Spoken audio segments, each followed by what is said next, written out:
ముఖ్యమంత్రి చంద్రబాబు జిల్లా పర్యటన కొనసాగుతుంది. ఈ సందర్భంగా తాళ్లపాలెం సాంఘిక సంక్షేమ రెసిడెన్షియల్ పాఠశాలకు చేరుకున్న సీఎం అక్కడి విద్యార్థినులతో మాటామంతి నిర్వహించారు. రెసిడెన్షియల్ పాఠశాలలో ఏర్పాటు చేసిన ముస్తాబు కార్నర్ ను పరిశీలించారు. అనంతరం ముఖ్యమంత్రి మాట్లాడుతూ రాష్ట్రం అంతా ముస్తాబు అనే కార్యక్రమానికి ఇక్కడి నుంచే మీ స్కూల్ నుంచే ప్రారంభిస్తున్నాం. దీనికి మనస్ఫూర్తిగా పిల్లలందరినీ అభినందిస్తున్నా. మిమ్మల్ని చూస్తే ఒక నమ్మకం వస్తూ ఉంది నాకు. భవిష్యత్ అంతా మీదే. రాష్ట్రం బాగుండాలంటే దానికి కావాల్సింది మీరు ఒక ఆస్తిగా తయారు కావాల్సిన అవసరం ఉంది. అది తయారు కావాలని చెప్పి మనస్ఫూర్తిగా ఆకాంక్షిస్తున్నా.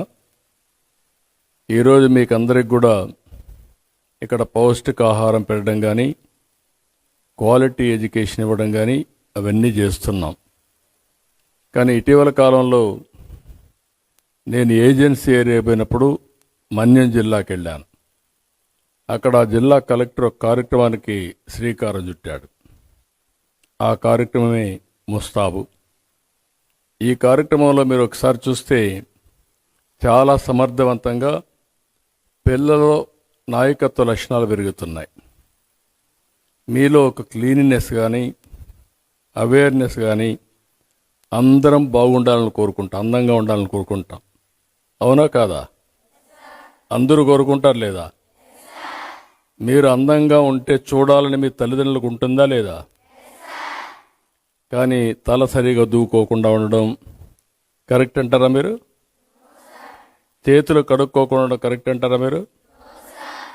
ఇంకో పక్క సరిగా షూ ఉంది మీకు, ఆ షూను కూడా సరిగా మెయింటైన్ చేయకుండా పోవడం, యూనిఫామ్ సరిగా మెయింటైన్ చేయకుండా పోవడం, ఎన్ని కరెక్ట్ అంటారా మీరు? అందరికీ సమాన అవకాశాలు ఇచ్చారు కదా స్కూల్లో? అందరికీ షూ ఇచ్చారు కదా, యూనిఫామ్ ఇచ్చారు కదా, బాత్రూమ్లు అదే బాత్రూమ్లు ఉన్నాయి కదా.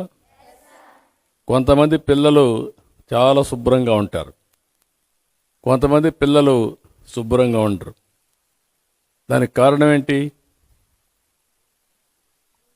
ఏంటమ్మా? దాంట్లో కారణం మనం ఆలోచిస్తే మీరు ఫోకస్ చేయకుండా పోవడం, శ్రద్ధ పెట్టకుండా పోవడం. ఓసారి మీలో ఒక ఆలోచన పర్వాలేదులే అనే ఆలోచన వచ్చి కొద్దిగా డ్రిఫ్ట్ అవుతారు. దానివల్ల అనేక నష్టాలు వస్తాయి. అందుకే ఈరోజు మొత్తం మన గవర్నమెంట్ స్కూల్స్లో 40 లక్షల మంది దగ్గర పిల్లలు ఉన్నారు. ప్రైవేట్ స్కూల్స్లో ఇంకొక 35 లక్షలు ఉన్నారు. 75 లక్షల మంది పిల్లలు ఇంటర్మీడియట్ వరకు చదువుకుంటారు. వాళ్ళందరికీ ముస్తాబు కార్యక్రమం తీసుకొచ్చాం. దీనివల్ల మీలో ఒక సెల్ఫ్ కాన్ఫిడెన్స్ పెరుగుతుంది, ఆత్మవిశ్వాసం పెరుగుతుంది. రెండోది నాయకత్వ లక్షణాలు వస్తాయి. ఇప్పుడు మీ స్టూడెంట్స్నే పెట్టారు, ఎవరు మీ టీచర్ సెలెక్ట్ చేస్తారు, ఎవరు బాగా ప్రిపేర్డ్గా ఉంటారో అలాంటి వాళ్ళని మీరే లీడర్స్గా పెట్టుకుంటున్నారు. మిమ్మల్ని చెక్ చేస్తున్నారు. చెక్ చేసిన తర్వాత మీరు కానీ సిద్ధంగా లేకపోతే మళ్ళా ముస్తాబు సెంటర్కి పంపిస్తున్నారు. అవునా కాదా? ఈరోజే ప్రారంభమైంది, అంతేనా? ఇంకా రేపు ఎల్లుంటికి మీకు ఒక అవగాహన వస్తుంది. ఇక్కడ మెయిన్గా గోర్లు సరిగా కట్ చేసుకోవడం, తలదూకొని రావడం, అదే మాదిరిగా భోంచేసిన తర్వాత చేతులు కడుక్కోవడం, ఎప్పటికప్పుడు ముఖం కడుక్కోవడం, ఇవన్నీ వస్తే మీకు ఒక ఫ్రెష్నెస్ వస్తుంది, చదువు మీద శ్రద్ధ వస్తుంది. దానివల్ల మీకు ఒక ఆలోచన విధానంలో మార్పు వస్తుంది. నాయకత్వంలో కూడా అనేక మార్పులు వస్తాయి. తద్వారా మీకు మంచి భవిష్యత్తు ఉంటుంది. ఇప్పుడు మీరందరూ గుర్తుపెట్టుకోవాలి, మీకు అందరికీ పెద్దయినాక మంచి భవిష్యత్తు కావాలనుకుంటున్నారా లేదా? కావాలి అనుకుంటున్న వాళ్ళు చేలు పైకెత్తండి. ఓకే, చేలు దించండి. నాకు భవిష్యత్తు లేకపోయినా పర్వాలేదు అనుకున్న వాళ్ళు ఎవరిని ఉన్నారా? ఎవరు లేరు. అంటే మీకు ఒక యాస్పిరేషన్ ఉంది.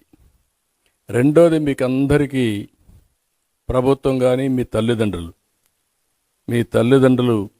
మీ మీద శ్రద్ధ పెట్టుకున్నారు. వాళ్ళు చాలా హోప్ పెట్టుకున్నారు.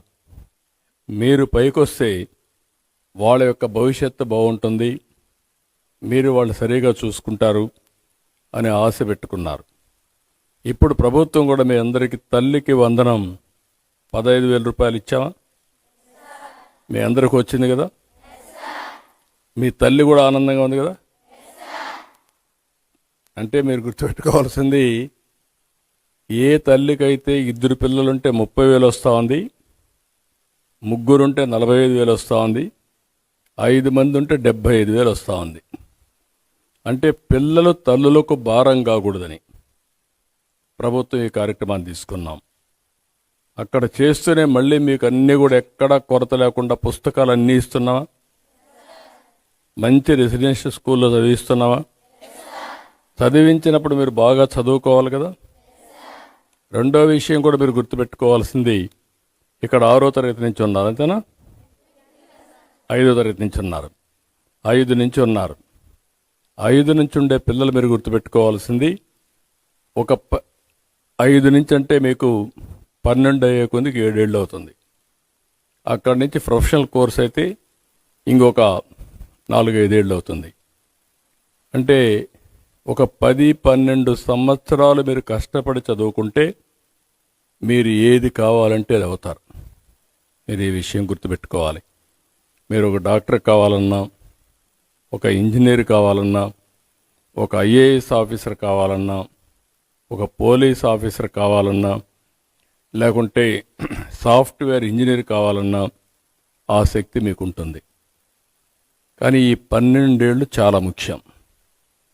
నేను అందుకనే పిల్లలందరినీ రాష్ట్రానికి ఒక ఆస్తిగా చూస్తున్నా. మిమ్మల్ని నాలెడ్జ్ ఎకానమీలో బాగా చదివిస్తే పేద పిల్లలందరూ కూడా చదువుకొని పైకి వస్తారు. పేదరికంలో ఉండే మీ తల్లిదండ్రులు పేదరికం పోయి మీ వల్ల మెరుగైన జీవన ప్రమాణాలు వస్తాయి.